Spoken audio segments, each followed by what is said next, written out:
right, welcome to another episode of Piecing It Together, the podcast where we take a look at a new movie and figure out what movies inspired it. But today on the show, it is a Breaking It Apart special episode. You know, these episodes are the ones where we go backwards and we actually look at an old movie and try to figure out what movies have been inspired by it. And I think this is our sixth one so far. And today we will be talking about the original Superman the movie. We figured we'd time this one with the release of this week's Shazam. And Chad Clinton Freeman is, of course, our resident DC expert slash fan slash Batman vs. Superman defender. Batman v Superman. I am very sorry, everybody out there in the DC universe. I just messed up again. It's DCEU. DCEU. Where does the E come from in DC Universe? Oh, Extended Universe. DC Extended Universe. Okay, there we go. All right. Before I continue rambling, I do want to remind you to please make sure you are subscribed to Piecing It Together on your podcast app of choice. You could also rate and review us on iTunes. You can follow us on social media at PiecingPod and sign up for our mailing list at piecingpod.com. And last but not least, join our Facebook group, Piecing It Together, a movie discussion group where you will likely hear Chad talking about Batman v Superman, Dawn of Justice at some point. Anyway, let's go into this conversation about the original Superman, which inspired so many movies, so many blockbusters that have come since. All right, back with us again today for a special Breaking It Apart episode is Chad Clinton Freeman. How you doing, Chad? Oh, doing great. Great to be here. Well, you knew that you had to be here for this one as our resident DC and Superman fan. And with the new Shazam movie coming out, I thought it was time for us to do this Breaking It Apart on Superman and get this thing out there. I couldn't think of anyone I'd rather have do it. Definitely. So yeah, they did 40th anniversary screenings of this at the theater. This was back in November, I believe, and I was very happy to see Superman on the big screen for the second time, many years after I saw it the first time, because Superman was actually Superman the movie. I get it right, was the first movie that I saw as a kid. So it came out when I was 4, and I vividly remember actually seeing it too. So, and I remember my sister, she was a baby and she cried the whole time, and my mom didn't see most of the movie. She was out in the lobby, and I remember these things. So, but yeah, obviously we're getting some hard truths already on this episode. Now we're understanding why Chad loves this character so much. Definitely there's definitely a big, the fact that the first movie I ever saw is definitely a big part of what, has me just blown away by this character, in love with this character. Or maybe it's just that, that's why I like movies so much too, because this was the first one. Absolutely. Can't go wrong if this is your scene for the first time. I very, very excited to discuss this. So, first, did we want to talk about the, what is it, the influence or the impact, right? Yeah, the impact that this movie has had. And real quick, before we get into that, I should also mention to the people listening, just so you know, a little behind the scenes. Yes, the theatrical screenings were at the end of November, and we were going to record this in early December. But then we just both got busy with the holidays, and then somewhere along the line, I decided let's just hold off on it until Shazam. Funny thing though, yeah, Shazam. But funny thing though is that I I was so sure that we did record this already that I actually I have a Google Doc like for keeping track of this show where I have like, notes about all these things that I'm planning for the show. And one of the categories is episodes to record, another is episodes to edit. This has been in the edit category for a while now. So yeah, so just know that we might be a little rusty here because we were planning this for like months ago, right? But we should have plenty to talk about though. Yeah, definitely. So yes, the impact of Superman the movie, the impact on Chad and on Hollywood as a whole. Here's what I think. I think that truthfully, I don't feel this movie gets the credit that it deserves as far as impact. Because when you talk about blockbuster movies, people always say Star Wars, people always say Jaws. Sure. But I feel Superman was just as big a part of that as well, and in a different way. I mean, you could even throw Close Encounters in there with that as well, because that was another one around the same time. But I think definitely that time period was what, created blockbusters and has been, the template for blockbusters. And this one, though, I feel, just doesn't get the credit it deserves. It doesn't get mentioned when they say Star Wars or Jaws. And it's just as big. And you've got a movie that they intentionally, here's the thing, it doesn't seem that way today, but at the time, this was like a grounded comic book movie. It was, there weren't really, it was like the first big comic book movie, but you had comic book TV shows and things like that. And this was more grounded than anything in regards to comic books. And it made people take comic book movies serious. And part of that was the casting.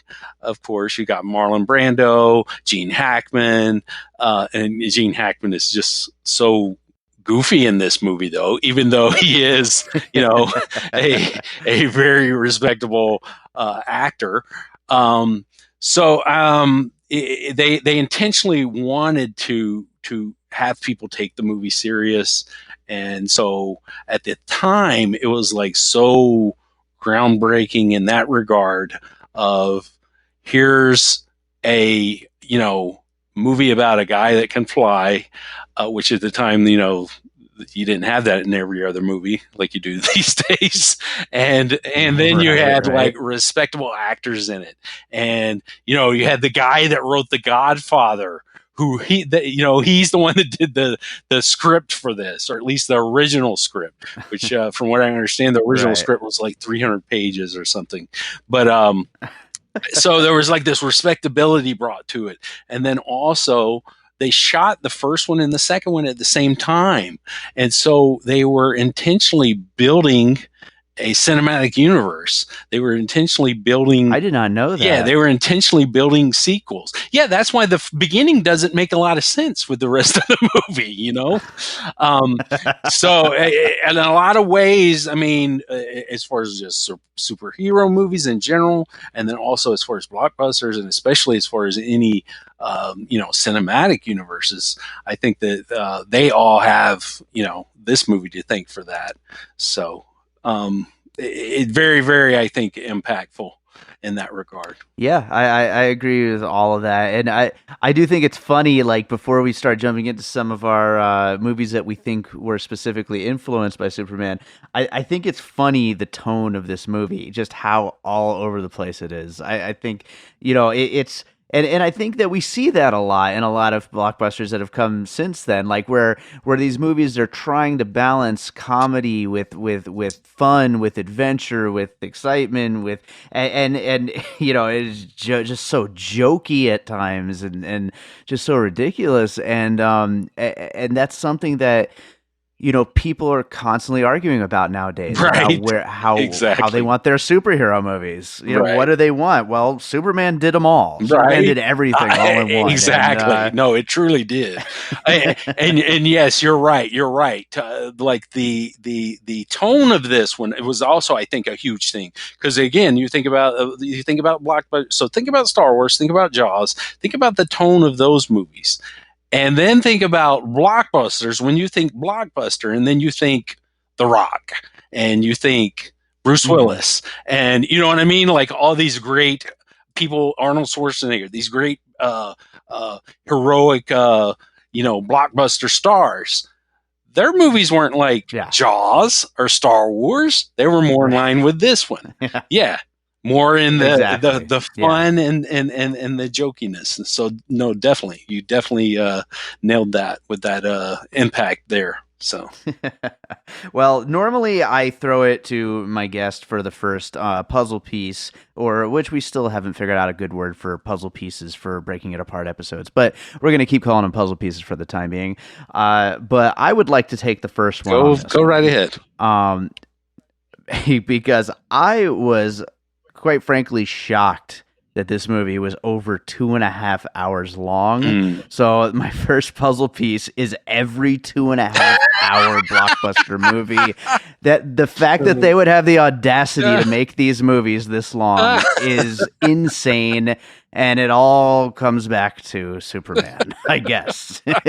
All comes back to Superman. That to think that in a light, fun popcorn entertainment that we want to sit that long. Right. We've got the new Avengers coming in Right. at 3 hours and 6 Mhm. minutes in a few weeks, and it's just insane, completely insane. But yeah, I was shocked when I sat down to watch this because I didn't get to see it in the theater, unfortunately. But I watched it at home that same week that you saw it in the theater. Right. And yeah, I was shocked at how long it was. No, yeah, that is another really good point there. It is, especially at the time, movies I don't think were that long. But especially, well, that's the thing is that blockbusters didn't really exist though until like these, Right, exactly. these couple of movies we keep mentioning. That's what really pushed that forward. So I don't even really. I'm not sure how long movies were really, but yeah, definitely. There are so many movies now that they push the the 3 hour mark. And I'm totally fine with that. I love. I mean, as long as the movie doesn't feel long. Right. I mean, with this one, it takes like 45 minutes or something like that before he actually becomes Superman, um, I I think that this day and age it's really hard to make an audience wait that long. I mean, I think Oh um, yeah. it really does get tough to make an audience wait that long, but I'll go ahead and throw my I still feel personally attacked by how long it took for Godzilla to show up in that last Godzilla movie. I mean, I felt like they were doing something wrong to me. Like. So, well, I guess Godzilla could work as a puzzle piece for you there, but it was a Right. negative. But I was going to say Batman Begins, Christopher Nolan's Batman Mhm. Begins, because I think it takes like an hour or something in that movie. And he has specifically said, Nolan has specifically said uh, that Superman inspired him. This movie inspired him because he realized that you can do that in telling a superheroes Mm. movie, that you can basically explore the character, get to know the person behind the cape before they actually put it on. And so a lot of people will say the Nolan trilogy is like the comic book series to look up to. I mean, really, Mm. this is the comic book movie that most comic book movies have been, inspired by in some way. So, but Sure. Yeah, definitely. The Batman Begins, and it's funny. Nobody else besides Nolan though would do that in this day and age. I think make you wait that long for a Yeah, right. superhero. Well, to yeah, be it's funny fully that you bring superhero. Batman Begins up as your first one because yeah, because those his Dark Knight trilogy is so dark, and this movie, it really mixes things up so much, but it's got that like just bigness. Right, It's just so huge, right. and I think that's that feeling of like yeah, you can do something this big. That's possible. I think that's a great puzzle piece for that for that purpose. Um, so yeah, you know what? I'm gonna continue with my next puzzle Hmm. piece with that bigness. Right. And that is Ridley Scott's Prometheus. Mm, And the reason I bring this up is because again, the bigness, the like Shakespeareanness of what on paper is kind of silly. right, You know what I mean? right, It's like you kind of have these kind of silly characters, especially like the Krypton scenes, right. where everything is treated so big and so serious and so important. But it's like these people running around with, lasers and whatnot. It's just, it's treating that material with such heft and such importance. And I feel like that's kind of how I felt about Ridley Scott's Prometheus, is that he was treating this material that you could kind of look at as being a little hokey, Right. but he commits to it 100%. Right, right. Well, this movie commits totally. That's what's one of the great things about it. It commits totally 100% at like every angle that it turns. And yeah, you're Yes. totally right. I mean, and that's the thing. Like, it goes back to what I was talking at the beginning of. I mean, putting Marlon Brando in this to open this movie, Yeah. and it's just yeah, it is. And like basically, I mean, you've got these three people standing in what like appears to be like two hula hoops, and like that's holding these horrible criminals, from doing anything, and then they get like Bananas. you know shrunk down into like a mirror and then float off into space. I mean, there's a lot. So weird. Yeah, no, there's a lot of just like psychedelic weirdness, and then also yeah, it's done just like so serious too. Those Oh parts yeah. totally are so, and it works somehow strangely, but and then like has nothing to do. That's like for this, that's all setting up the sequel too, and that's the opening of this movie. So Yeah. but yeah, no. So what's your next No, puzzle piece, then? that was a good one. So I would say because I do have, I don't want to just be talking about comic book movies. So I'll go back to what we were initially talking about, and I think this. As far as influence, as far as blockbusters, I think disaster movies is one of the things that's came away influenced by this movie. And I think I'd mentioned The Rock, so San Andreas. I will bring that one up. Mm-hmm. I feel that one, just the level of where this one goes toward the end with the disaster and everything, and the stakes at where things are, Yeah. and that Superman basically has to fly around backwards around the earth, and it's silly. I mean, it really is silly. But at the time, it wasn't silly. And I remember as a kid, it was not silly at all, and the effects were amazing. It was awesome. Exactly. But I think without a movie like this, though, I don't think we would be at the point that we are now with like a movie like any of the Rock movies, really. But the San Andreas is my favorite, I would say, of the Rock blockbuster movies, and so that was the one that jumped out as me, as I feel like that just disaster movies in general, blockbuster disaster movies, and and yeah, the fact that that's even like that's like just a piece of this movie. Like there's so many like aspects to this movie, and but a lot of the big movies like that, even I'm trying to remember what one of the other big ones that I liked, like Day After Tomorrow, any of those like that. Sure. So Yeah. No, absolutely. And you know what? That was actually one of my puzzle pieces, disaster movies in general. And I was actually going to use Independence Day as an example. So yep, and Independence Day is definitely a good one because it definitely uses that mix of humor, and it's fun, Sure. yeah, and it's sometimes it also just takes time.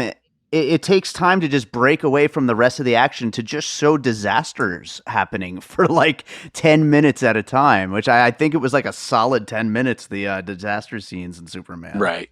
It's just like all of a sudden, we're just going to watch this now. Right. We're just going to watch big special effects disaster moments. Well, it's kind of awesome. Some of it's like almost like Play-Doh or something. It's like really, you could so tell, especially on the big screen, you could so tell it was like little tiny models, and like here comes the water, and it was like, I mean, it totally does not play the way that it did. This is one of those movies that is definitely timed. It's not a timeless movie in any regard, but you can so see though the beginning and where it led us. Sure. So, absolutely. And, before I go into my next puzzle piece, I did want to mention, just because we're talking about the disaster elements, it's weird that we don't see the Hoover Dam in more movies. Oh, yeah. Hoover Dam, yeah. That. Well, Transformers, right? That's right. It was in one of those. There's a puzzle piece right there. I think it's the first Transformers, if I'm not mistaken.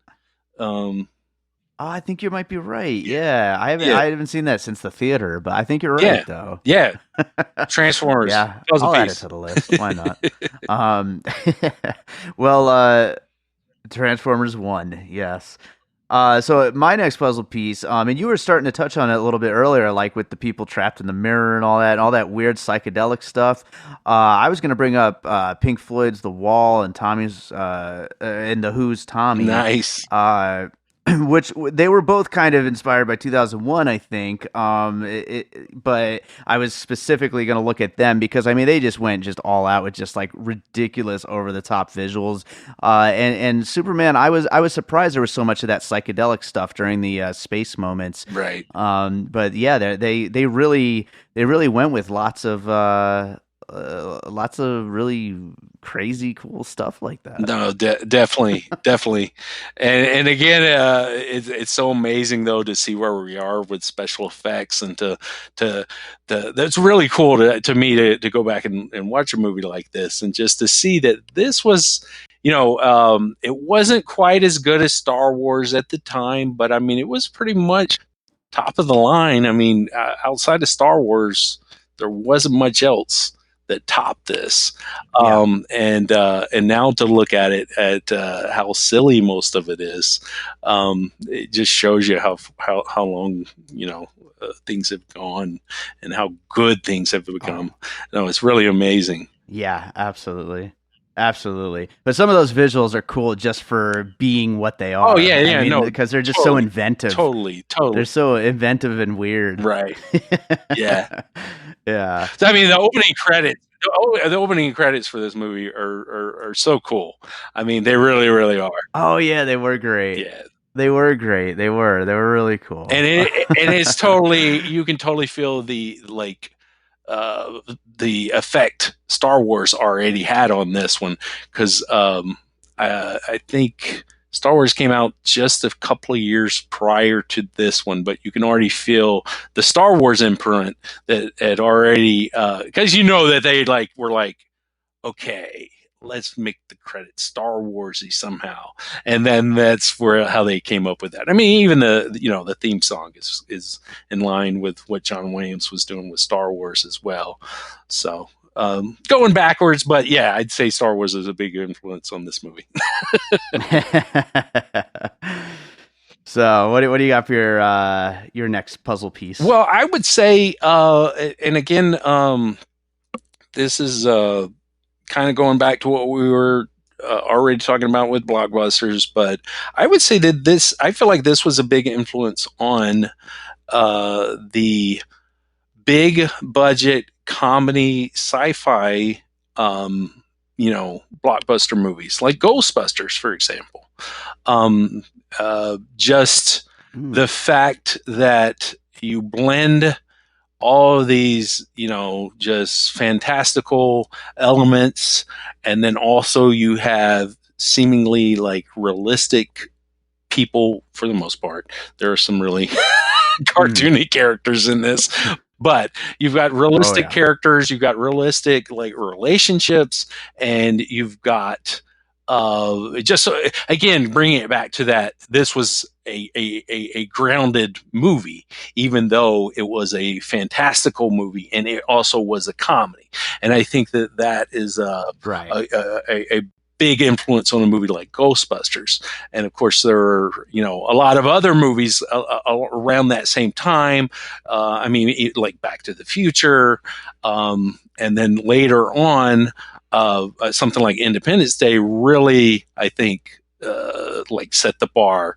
But I think that those in the 80s, I think, this was a huge influence on them. Yeah, no, absolutely. Yeah, that mixture of comedy and action, I mean, that's really what rules blockbusters. Right. Like that, the more serious ones don't always go as, they don't always do as well. I mean, sometimes they do, but, as we've seen with a certain movie that you love, people tend to like humor mixed into their blockbusters. Right. At least more humor. Right. I'm sure there is some humor in that one particular movie that you could bring up. You could bring up if you'd like at some point, but I have it down.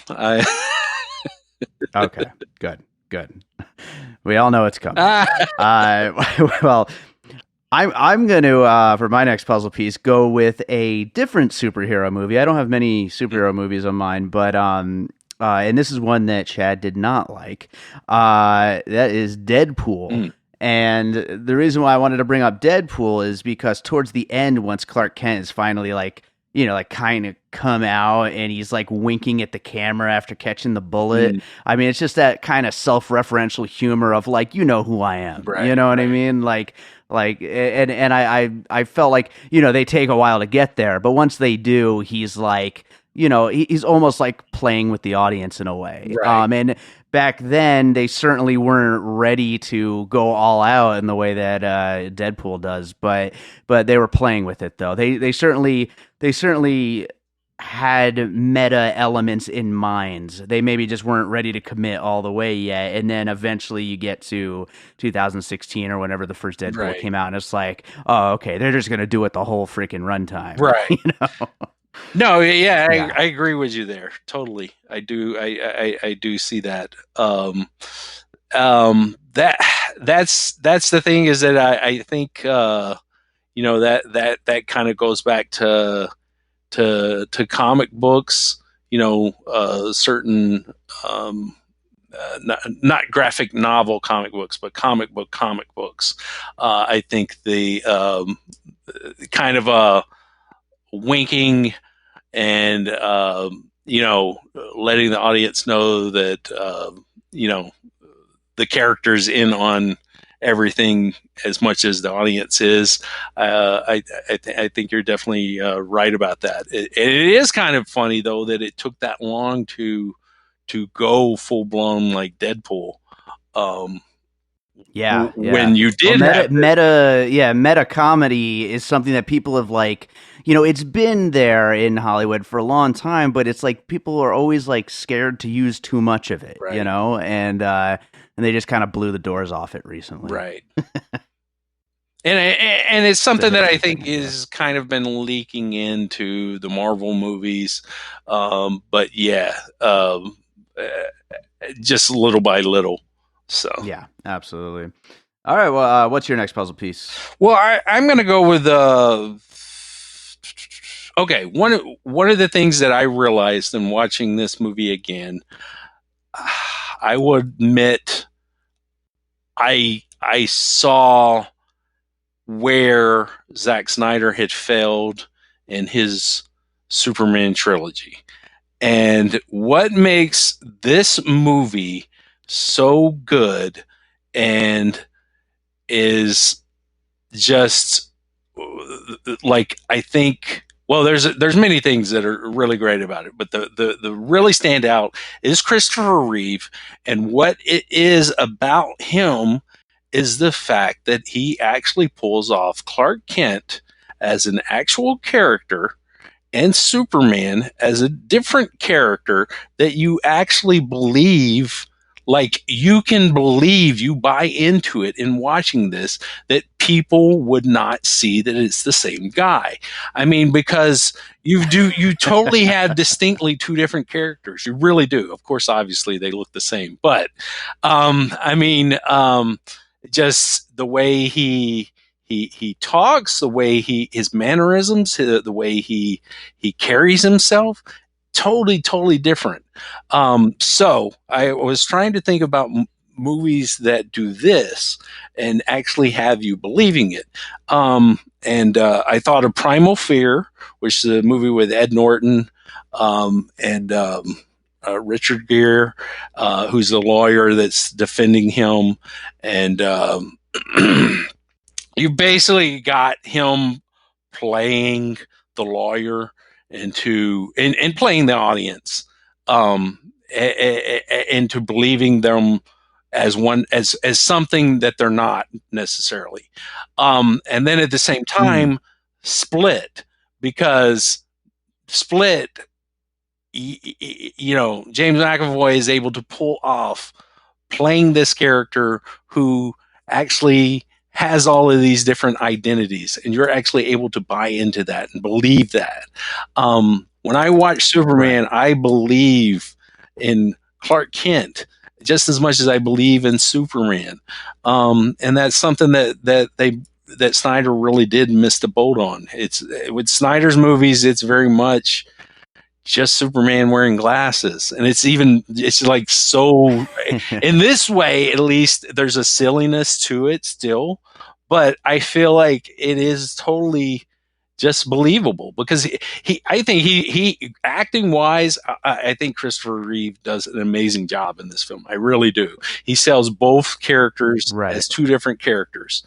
He really does. So yeah, no, that performance is like just so beloved, like, like I would say, like, regardless of what people think about the movie as a whole, I mean, I can't imagine that there are people out there that don't enjoy that performance. Right. He does a really incredible job. Right. And as to the puzzle pieces themselves, they're interesting, examples of that, interesting examples of the double performance, and yeah, I mean, there are so many movies where, somebody plays two characters that, like, they have to try to nail that, nail that authenticity of being two separate people, or at least to the people within the world anyway. Right. Yeah, and it was tough. I was trying to think of ones where they actually did that, that I felt there was actual believability. They did it, and it works with, Dustin Hoffman and Tootsie, or Robin Williams and Miss Doubtfire, and those are both great movies. But it doesn't hold the believability. You're in on the joke. Sure. Exactly. But I think, especially to thinking back to also to as a kid, or not even just as a kid, but audiences at the time when this movie came out, I think there was just such a believability there that's what really holds this movie together, is that, he really was Superman and Clark Kent. So. Yeah. Right on. I like it. I like it. It's a good one. So I'm realizing now that I said earlier that I don't have many superhero ones, but two of the three. The two of the three I have left are superhero ones. So, oh well. I guess I was wrong. So the next one that I'm going to bring up is actually Spider-Man. And not so much the character specifically, but the newspaper editor who wants everybody to get on the story and find out everything about Spider-Man, and in this case, Superman. Now, I'm not 100% sure. Nerds out there, please don't crucify me if I'm wrong about this. I don't know who came first with the idea, but I'm assuming that it was Superman, that it was something from out of the comics, which I know predated Spider-Man comics. So I'm assuming that it was there first. Yeah, I would assume so too. But yeah, totally. Also, the way it's played in the movie is also definitely like the way it has been played in many other every Spider-Man so far. Well, I was gonna say superhero movie where anytime. And even like the Supergirl, the TV show. So I mean, totally. Specifically though, are you talking about like the original Tobey Maguire Spider-Man, or just each incarnation? Yeah, I was thinking of that one, and I know it's happened in others as well, but that was the one that I was specifically thinking of when I mentioned it. Right. Yeah. Yeah. Right. So. I do have some superhero movies on my list. I do have some other things, but I'll go ahead and go into superhero territory here because just came out recently, and I was pleasantly surprised that I felt this kind of connection to Superman with this. It was I didn't expect that, but Captain Marvel. I feel like Captain Marvel very much. Inspired by this movie. The main thing, and it was my favorite moment in Captain Marvel, was when she realized that her strength was her human quality, that her being super, what made her that so much better was that she was actually human. And then it shows like her over her lifetime where she's getting up from falling down. And it was actually, for me, it was a very powerful moment. But the fact that it made me think of Superman, and it made me think of this movie specifically, where Superman basically defies his father. His father is always, his real father has always told him not to interfere with humans. And he goes against that, and he turns back time, save Lois, not just Lois, lots of people, but he to me it was like him realizing that human quality is same as like when Captain Marvel realized her human quality, that's what really makes them special.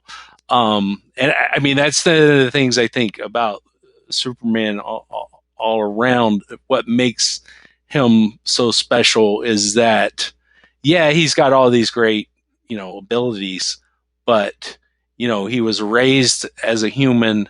And so he has so many human qualities, good, he's got so much good in him and good human qualities. Mm-hmm. It's like the good side of people is all in him. It's like he doesn't have the bad of people. Yeah. And the fact that he's a good guy, exactly, not that he's so powerful, but and that he has to help people, or that he has to, do what he does. It's that he chooses so because he has that power, and because he is good, and he believes in the good of people. And to me, that's kind of the same. That's like the same thing I felt like that Captain Marvel was saying as well with that moment, which I admit I got teary-eyed in that Captain Marvel. I know some people might think it was cheesy, but I love that part. So, well, I think that's a great puzzle piece, but at the same time, I'm also sitting here. My brain is in a bit of a time warp because we wrote these notes back before Captain Marvel was a thing. Hmm. And so I'm like, oh wait, Captain Marvel, that didn't like that. How is that being in the conversation right now? But that's that is a very good puzzle piece. So, and I think we actually brought up Superman on the Captain Marvel episode. Nice, So that, nice. totally, yeah. But so yeah, my brain is doing backflips right now, trying to fit it all together. But but I totally agree with you. Right on. Well, okay, so I got two puzzle pieces left. I'm gonna go with a semi silly one Okay. first. Yeah. This one is more of a trope that maybe existed before Superman, but I feel like it probably came from Superman. And it is the trope of a crowd gathering down below below a building Hmm. to see if the hero can save the day up high up on the building. Right. And I'm realizing as I say this that it actually probably came from King Kong. Mm. So I'm wrong here. I am wrong. So strike it from the record. But you know what? You know what? Bring it. Let's bring it up anyway. Who gives a shit? But yeah, no. The crowd watching as trying to see if the hero. King Kong's not really a hero. Well, He's kind that's of a what I hero, was but going to say. I think he's King Kong they're watching in horror, and I think they're watching in yes, awe with yes. Superman. So So it's kind of a twist on the King right. Kong thing. So yeah, you know what? Keep it on the list. Yeah, it's a King new Kong thing. It's all new influenced in this Superman. one, and then Yeah, it basically subverted that and then turned it into this. exactly. So Yes, it turned into a whole new thing, and it's a great trope. There's so many movies right, over the years that have used it.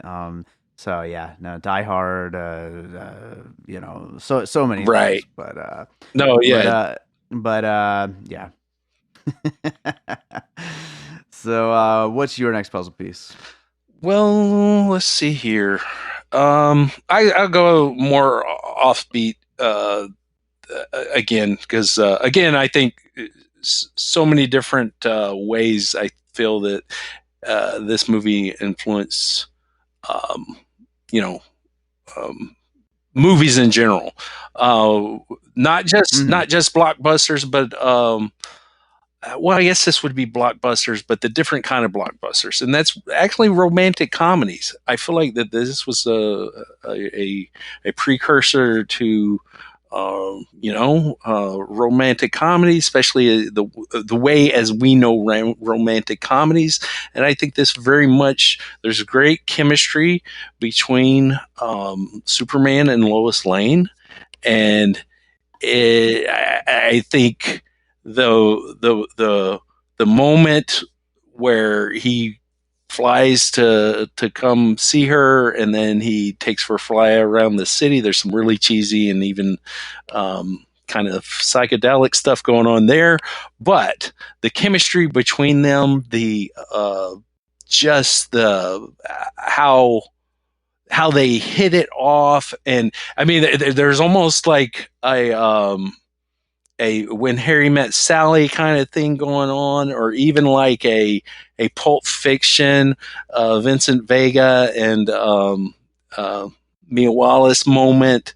I just feel like that romantic comedies in general, it was influence, and I don't even say I'll say Pulp Fiction too, because like I said, the scene in Pulp Fiction where they get the $5 milkshake. That just feels a lot to me like the moment with Superman and Lois when they first like connect, and there's just like this instant chemistry between them of just discussing things, and she's like head over heels for him, but at the same time, I mean, Hmm. it's obvious that he, of course, she doesn't know this, but he has had feelings for her, of course, as Clark Kent. So it's just it's Sure. a good romantic moment, and so I feel it's a good influence on what was to come with Yeah. romantic movies. And then at the same time, I would say Lois Lane as a character, and then still keeping him with this whole like a romantic comedy thing, I mean, I would put Trainwreck as a puzzle piece from Hmm. the again that bit of romantic comediness with those two, and then also just how strong of a character she is. I see that very much in line with Trainwreck and Amy Schumer. So and I'm sure there's plenty of other ones before that movie, but truthfully, I will have to say I haven't been somebody who's seen a lot of comedies, and definitely not a lot of romantic comedies. So Sure. Yeah, well, no, I think I thought of that as well while watching this movie is like how much they're like, and we kind of talked about a little earlier about how it's like got so many different tones, and it definitely sets the stage for a lot of romantic comedies to come. It's got all those familiar beats that we've seen in so many romantic comedies coming, ever since then. And I think using When Harry Met Sally is like a perfect right, example, and because then yeah, throw Trainwreck in there yeah, too. because like when Harry Met Sally's like the one that where it was like, oh, that's what a romantic comedy is. You know what I mean? It was like the Yeah, template. exactly, Yeah, exactly. The yeah, blueprint. yeah, Yeah, exactly. And then right for on. me, Trainwreck is one. It's a part of the new updated versions of like When Harry Met Sally, and it's with Sure. the like I say like the from the strong female point of view. Mm-hmm. So Yeah. Right on. Well, I have one final puzzle piece. And it's an obvious movie, but not maybe specifically in the most obvious way. And that is Justice mm, League. But not because it's a Superman movie, but specifically for the scene with the Flash learning to run so fast, reminded me so much of young Clark Kent running along with the right. train. And so I just thought that they must have done that intentionally. I thought that that was so similar. And I hadn't really remembered Superman the movie. I hadn't seen it in since I was a little kid, and so when I watched it, I was like, oh, this Right. scene is exactly like what they did in Justice League. Right. Yeah, no, there's some definite nods in Justice League to Superman the movie.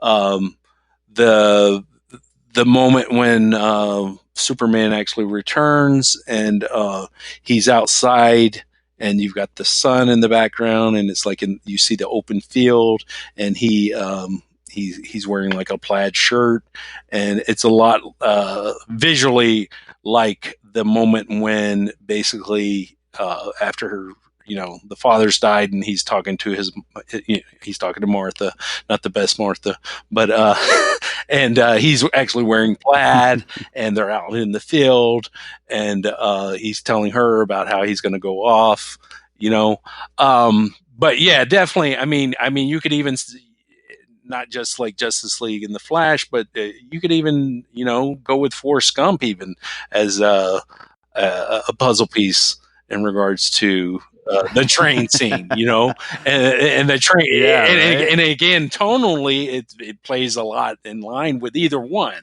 because the Flash, of course, he's a lighthearted character, and then again, Forrest Gump is such a goof of a character in the movie. Yeah. So, but yeah, no, I like that. So, I would say too, since we're on the subject of Justice League, Batman v Superman. When Wait a minute. Wait what's a that? minute. You're just gonna jump into Batman v Superman like that? Like we should play some music or fanfare or something. What's going on here? This is a moment. All right, I'm gonna sit here and allow you to speak as long as you want, and then we will get to the finished puzzle. But take your time on this one. That, All right. well, it was just actually just a couple of small things. I mean, that was the thing is when I first saw um, Batman v Superman, there were several moments where I instantly thought of Superman the movie, having not actually seen Superman the movie in many, many years. The one is Mhm. when Lex pushes Lois off of the building, and then Superman, magically shows up to save her. It plays a lot like when Superman comes to save the day with Lois in the copter scene. She falls and then he, swoops her up. Mhm. Like very, very just like specific, homages to the film. Of course, in Superman the movie, you don't see Lex Luthor as bald as till the end of the film, and then same thing with BVS with of course you see his head shaved in BVS. And I know there's a good one I'm forgetting now. I should have wrote this down instead of, oh yeah, I'm good. I just put the words BVS and I don't know what to say. Yeah, I know that from the back of my hand. Oh yeah, that was it. The kryptonite. So in Superman the movie, the scene where which by the way, this is I talk about politically incorrect. The scene where Superman is in the pool with the kryptonite on him, and then I forget her name, but the bad woman, she kisses him before she takes the kryptonite off. She's going to help him, and then oh yeah, that was great. Yeah, but I'm like, man, that's so wrong. And she even says, "Oh, I kissed you because I knew you wouldn't let me." And I'm like, what the? That's sexual harassment. That's assault. What? You can't put that in. That was bizarre. You can't have that in. Anyway, my point with BVS is that at the end when he has to go into the pool to get the kryptonite, and then when he comes out, two things. One, just the fact that you've got kryptonite, water, Superman. There's that element. And then not only that, though, in BVS, when he comes out from the pool with the kryptonite and he's wet, he has the curl. This is something that it's a small moment, but he has the Superman curl at that very moment. I thought that in Justice League he was going to have it the whole time because that was like the last moment in BVS, but that was it. That's all we ever got of the super curl.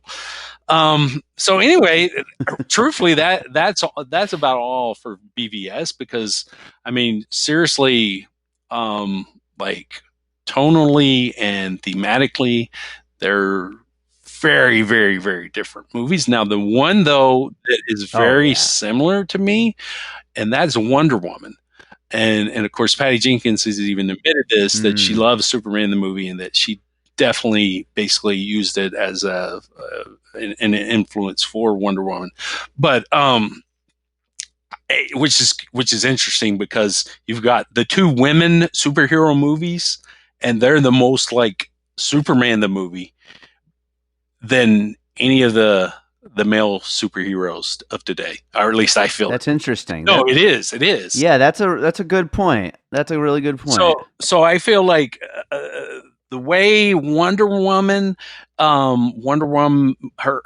she's such a naive character and such a comes from a place of good and pureness, and I feel like that's how this Superman is. I feel like that he's not near as naive as Wonder Woman's character, but I think he comes from that place of just totally pureness and good, wholesome,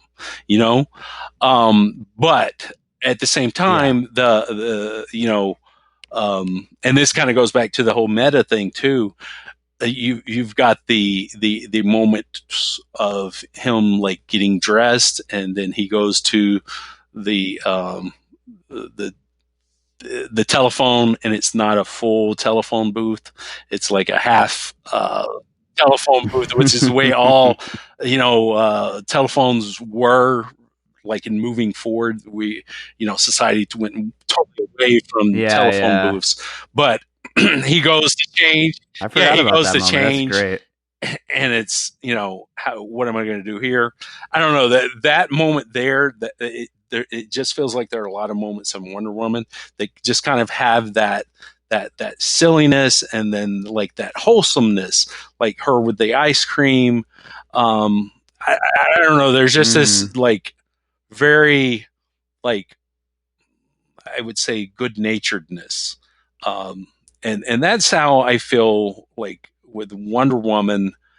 How it's similar, and then also at the same time is that you know it does take a while, and I guess this is the case with Captain Marvel too. It takes a while before they actually become that character that Wonder Woman. If you think about it, she's not really Wonder Woman until the no man's land scene where she goes across, right. that which is a totally amazing scene that I think is going to be one that people are going to be talking about how amazing it is for years and years from now.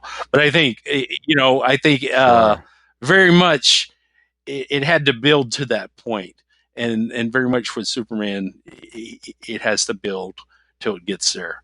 But in a lot of ways, Wonder Woman is very much like this movie. Just the good and the positive of that character, which I think is one of the reasons why so many people they still love this movie, this Superman movie. They say that Christopher Reeve was the best Superman ever, and that some people even still say this is the best superhero movie ever, and say it's the best Superman movie ever. I don't feel it's the best Superman movie ever. I feel it is the best Clark Kent movie. So there's that. There you go. You heard it here first. Oh man. Well, I think that brings us to the finished puzzle, and then we'll get to any of our closing thoughts on this. So yeah, let's read down the list. We got quite a few things here. A bunch of superhero movies, but a lot of other movies as well. So the finished puzzle for Superman the movie, we've got starting off with every 2.5 hour blockbuster. And we've got Batman Begins, Prometheus, disaster movies such as San Andreas, Independence Day, and The Day After Tomorrow, Transformers, The Who's Tommy, Pink Floyd's The Wall, Ghostbusters, Deadpool, Primal Fear, Split, Captain Marvel, movies where a crowd gathers to watch the hero save the day up on a building, romantic comedies such as When Harry Met Sally and Trainwreck, Pulp Fiction, Justice League, Batman v Superman, Dawn of Justice. You left that out, by the way. I always and do. Wonder Woman. I always leave Dawn of Justice out. So yeah, that's our finished puzzle. And one thing I'm realizing as I was reading down that finished puzzle, and I would have to fact check this after we're done here, so I shouldn't even bring this up right now. But I'm wondering if Tommy and the Wall came out after this movie, or was it before? It was right around the same time. I don't know. It's good enough. So, any closing thoughts on Superman the movie? I would say that this is one of those movies that it holds up and it doesn't at the same time, because the special effects obviously they do not hold up. Some of them are really Sure. bad. The worst for me is actually when the spaceship that he flies to Earth in. To me, that is just so bad. And I mean, as far as the stuff with Superman flying, I think it for the most part looks pretty good. We talked about the miniatures and stuff and how silly they look on a huge screen, but I think it holds up though. In many other ways, it holds up in like ways we've discussed. But the acting, like I said, I really like this Lois Lane. Truthfully, that's another thing that Zack Snyder did not get as well as this one. Lois Lane was never as good a character as she was in this one. I would have watched a Lois Lane movie with this character. I would have watched the Clark Yeah, Kent yeah. movie with this character. Those two, uh, that's what really keeps this movie worth watching and what really makes it strong. That and the fact that Yeah, I mean, I was just gonna say that. Yeah, I think the modern thing of having these like the top of the line actors play all these superhero movies Mhm. nowadays. I think that comes from back here. I mean, we had some really incredible actors. You Well, know, that's funny because Christopher Reeve though was he was a like a no name. And that's why, if you notice when it comes on, sure, that's true. when it Yeah. comes on, his name is like fourth or fifth or something. When it's like he's Superman, and his name isn't even first. It's like Marlon Brando, Gene Hackman. So, but yeah, I mean, that this movie though was like there are a lot of stars in the movie though, just not Superman. Um, and Right, right. um, and yeah, in so many ways, this movie, it's like it's pieces of so many other genres. So like we said, it's a romantic comedy. It's a disaster movie. It's a superhero movie. It's like a weird space odyssey movie to open with, and Yeah. it's just it's very different for the superhero movies that we're used to nowadays. And at the time, I would think it was pretty original and unique. Like I said, I believe the original screenplay for this movie was like 300 pages long or something like that. It was supposedly like totally just crazy. But yeah, it's a character movie too. That's the other thing, is that a lot of that gets lost. I think Captain Marvel and Wonder Woman, they do that very well as far as it actually being character movies. About that character and that character's journey of Mm. realizing their Yeah, potential. absolutely. Well, I think we about covered it here, talking about Superman the movie. Chad, you got anything you want to recommend, and then anything you want to plug? Yeah, actually, we talked about like the weird psychedelicness of this movie. This recommendation doesn't really totally fit, but it's a weird psychedelic movie that I just recently watched. I finally saw Okay. Toby Hooper, which I'm a fan of his, filmmaker. Of course, did Mm. Texas Chainsaw Massacre. Before Texas Chainsaw Massacre, he did a movie called Eggshells, which I had never seen before, and it's like a pretty rare movie. I think it was actually like disappeared for many years. But I found it on streaming recently, so I watched it. It's a very weird, very strange movie. It's very psychedelic.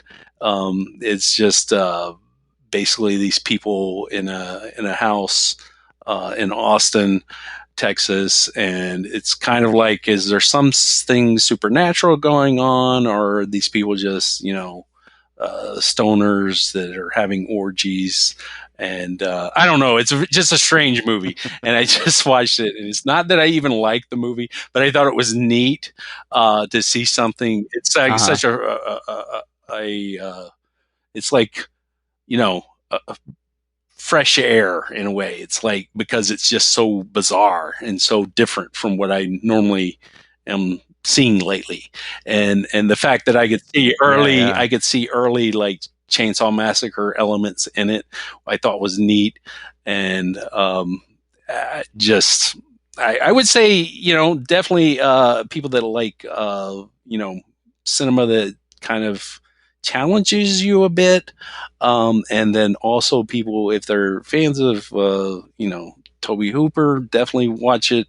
And it's kind of like Richard Linklater's Slacker, which of course was also shot in Austin, but it's kind of along that same sort of thing, that it's not really, or Dazed and Confused even, where it's not really a Hmm. movie with a story or anything. It's just kind of a long, rambling, almost like, essay or poem or something about, you know, uh, college life. So Interesting. yeah. Right on. Yeah, I didn't know that he made something like that. So that sounds pretty damn interesting. Yeah, no, and that's the thing is that he never went as far as his path. I don't think he ever did anything that wasn't horror, like from Texas Chainsaw Massacre on. So yeah, it definitely is a different kind of movie for him as a filmmaker. Right on. Well, I think that about does it for today. I'm glad we finally got around to getting this Yeah, episode done, and we got Shazam coming up this week. Shazam! So Shazam! We'll be coming back for that one. So looking forward to it. Yes. All right. I definitely am.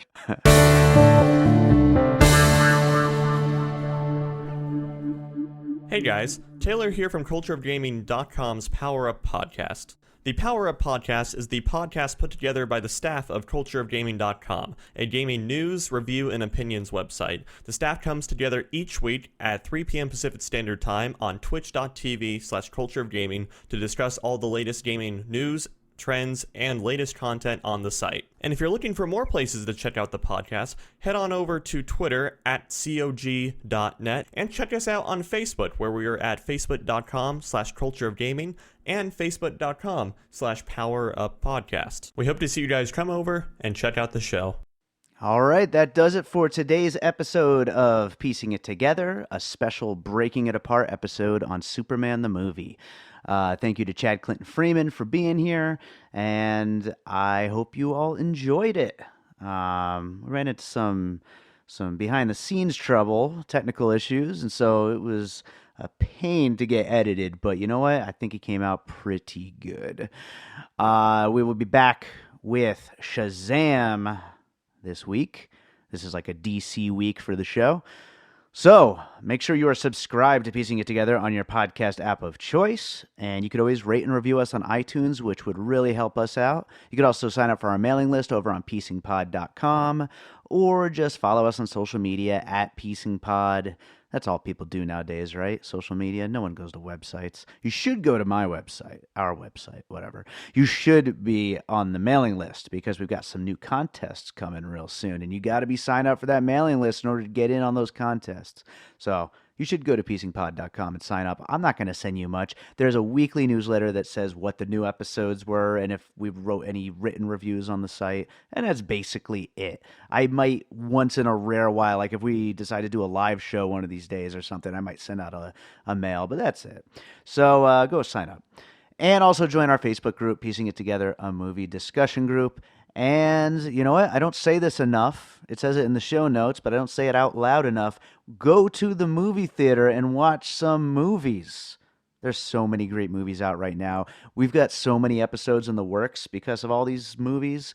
And you should go see some of them because you're going to want to see them before you listen to the episode. And you want to listen to the episode. So you should go watch these movies. So that does it for today. Let's leave you with a piece of music. You know, I actually have a piece of music. This isn't something that's released on like any of my albums or anything, but it's available in music libraries for licensing, and it's been licensed a couple times for some things. It is called 21st Century Superman, and, you know, with a title like that, why not play it on this episode about Superman? So, 21st Century Superman, enjoy it, and we will be back with Shazam later this week.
and all points west.